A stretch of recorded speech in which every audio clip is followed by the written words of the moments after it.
Hello, I'm Dr. Patty Ann Ford, and we're in a day or an era where we have so much information. It's hard to know what is true, what's misinformation, what is for sale, what is the true motive behind someone's message. It's hard to trust, and it can be hard to trust because we're given so many different messages in health. My best advice coming from my own little world is you want to find practitioners or therapists or coaches or whoever you're working with, advocates that want to get to know your story in your own way, and then they share their truth or their belief system and invite you to that, and then you get to decide if you agree with that or not.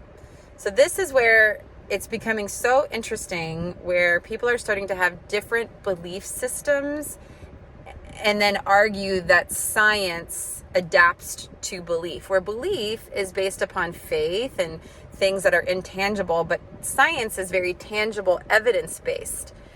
And so I think you can have both. I think you can have faith and science, but sometimes it gets really murky on, do we want to hope and pray for a miracle for a cure and not use science, or can we use both? Can we use what we know to be true to date? And my most favorite part of science is it's always evolving, and we're always contributing to what we know to date. And there's always, what if we look at it this way? What if we look at that way? And science that's evidence-based is slow. And in our fast-paced society, especially in the American culture, we have a hard time with that. We want results now, we want answers now, and we don't get them. We can lean on our belief system and faith models because that feels good. And I have faith and I have a belief system in the unseen. But sometimes we lean on that and then forget the science.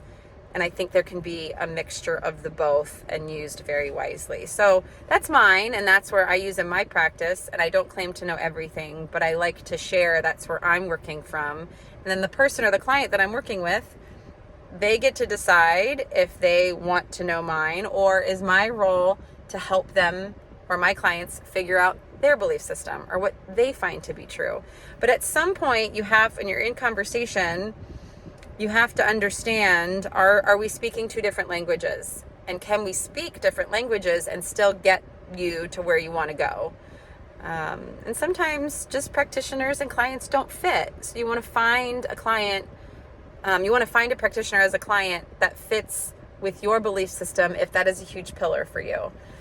For my clients, I love to get into their world and find out what's important to them, and then offer, this is what I have to offer you from my training, my experience, which is over 2 decades, and seeing if I can help them move forward in their health, because that's the goal, is to not be stagnant, but to move forward and feel better and live healthier, longer lives. I hope this helps.